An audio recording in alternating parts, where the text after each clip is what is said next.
अभी तक हम लोगों ने रासायनिक अभिक्रिया और समीकरण दोनों का परिभाषा पढ़ लिया है। रासायनिक अभिक्रिया किसे कहते हैं?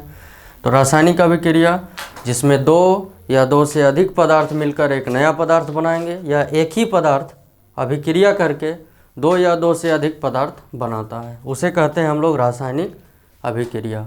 और रासायनिक समीकरण किसको बोलते हैं? जिसमें रासायनिक अभिक्रिया में भाग लेने वाले पदार्थों के बदले हम लोग उसका सूत्र और संकेत का प्रयोग करते हैं, तो उसे हम लोग कहते हैं रासायनिक समीकरण।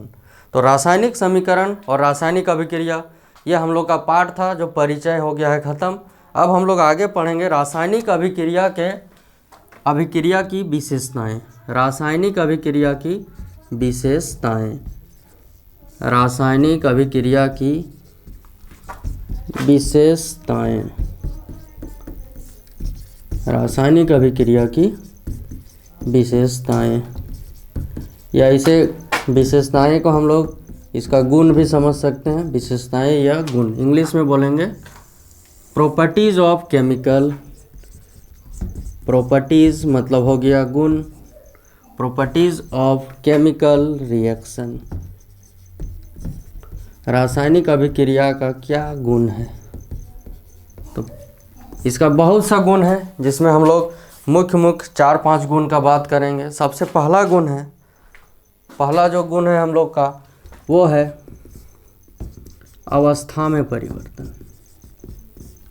अवस्था में परिवर्तन यानी रासायनिक अभिक्रिया में पदार्थ का अभिकारक का कुछ और अवस्था होगा, और अभिकारक अभिक्रिया करके जो उत्पाद बनाएगा उसका कुछ और अवस्था होगा। यानी हम लोग समझ सकते हैं, एक समीकरण लेते हैं H2 और O2, दोनों आप लोग ये एग्जाम्पल अभी बार बार आ रहा है, आप लोग देख रहे हैं ये दोनों गैसीय अवस्था में है। अब ये दोनों जब अभिक्रिया करता है तो दोनों देखिए किस अवस्था में आ गया। ये दोनों गैस था, अब कौन सा अवस्था है? द्रव।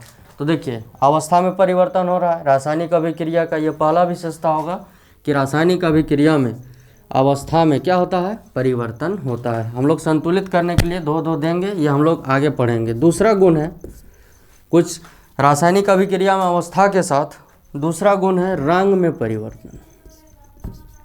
यानी अभिकारक का कुछ और रंग होगा और उत्पाद का कुछ और रंग होगा। अभिक्रिया होने के बाद जो उत्पाद बनेगा उसका रंग कुछ और बन जाएगा।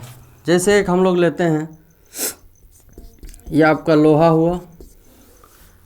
लोहा जब कॉपर सल्फेट से अभिक्रिया करता है, जो कॉपर सल्फेट है, ये कॉपर सल्फेट वो जलीय अवस्था में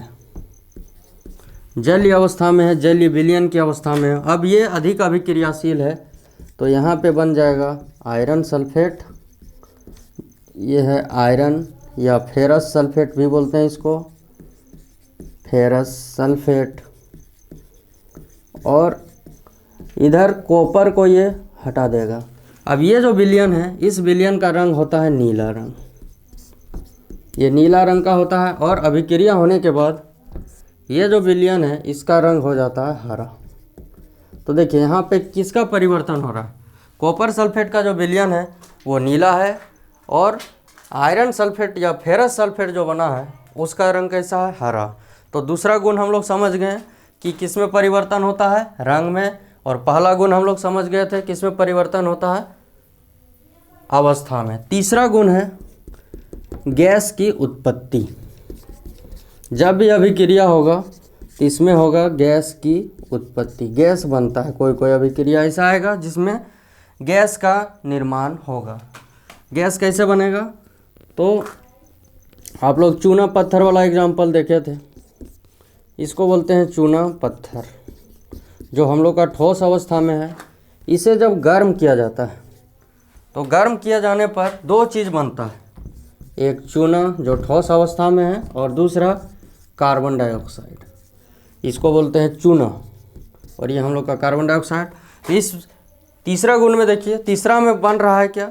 तो तीसरा में परिवर्तन हो रहा है, और अभिक्रिया होने के बाद गैस की उत्पत्ति हो रही है। कौन सा गैस निकल रहा है? तो कार्बन डाइऑक्साइड गैस।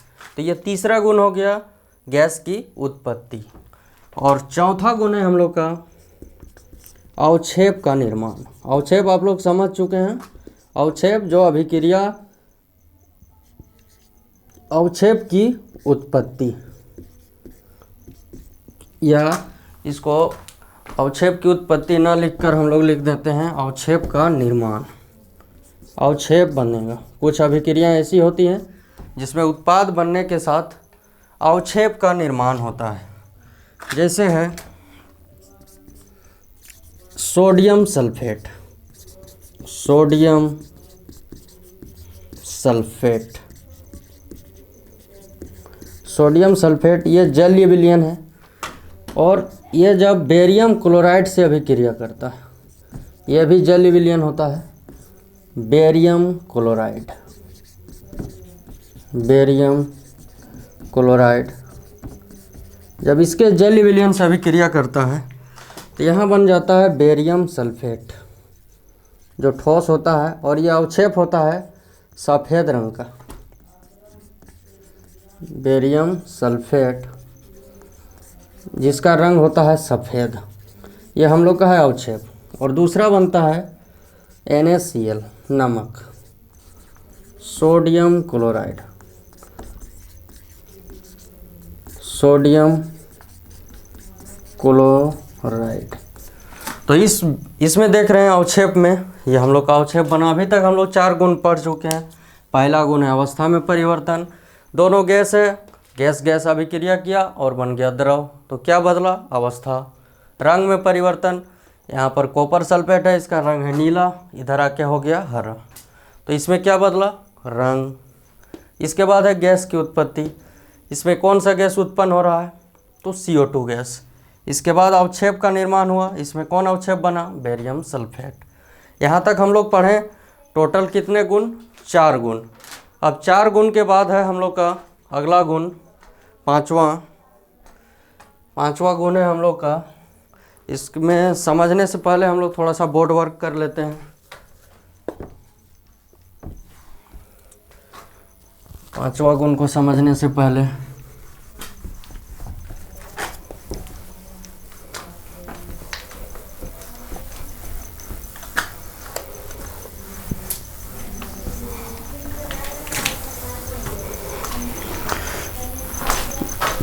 पांचवा गुण हम लोग का है ताप में परिवर्तन। पांचवा गुण है ताप में परिवर्तन। ताप में 2 टाइप का परिवर्तन होता है। ताप को हम लोग ऊष्मा में भी परिवर्तन समझ सकते हैं। तो कुछ अभिक्रियाएं ऐसी होती हैं जिसमें ऊष्मा की ज़रूरत होती है। कुछ अभिक्रियाओं में ऊष्मा की आवश्यकता होती है, मतलब बिना ऊष्मा के, बिना ऊर्जा दिए वो अभिक्रिया नहीं होती। और जिस अभिक्रिया में ऐसा होता है ऊष्मा की आवश्यकता, उसे हम लोग बोलते हैं ऊष्मा शोषी। ऊष्मा शोषी। जैसे एक अभिक्रिया है, 2 अभिक्रिया है, जैसे N2 + O2, ये नाइट्रोजन और ये ऑक्सीजन, दोनों गैस अभिक्रिया करता है तो बनता है नाइट्रोजन का ऑक्साइड। और इसमें ऊष्मा की माइनस जहाँ भी दिखेगा आप समझ जाइए उसमें ऊष्मा की क्या है? आवश्यकता है। इसके अलावा हम लोग चूना पत्थर वाला भी दे सकते हैं। ये चूना पत्थर जिसको बिना गर्म किए चूना और कार्बन डाइऑक्साइड गैस का निर्माण नहीं होता है। तो ये जो दोनों अभिक्रिया है इसमें ऊष्मा की क्या है? आवश्यकता है। तो ताप में परिवर्तन हो रहा है। ताप कम था, इसमें ताप क्या हुआ? ज़रूरत है। और दूसरा होता है एक में जिसमें ऊष्मा की आवश्यकता थी, यहाँ पर ऊष्मा का निष्कासन होता है, ऊष्मा निकलती है। ऊष्मा का होता है निष्कासन। जिसमें निष्कासन हो उसको हम लोग बोलते हैं ऊष्माक्षेपी।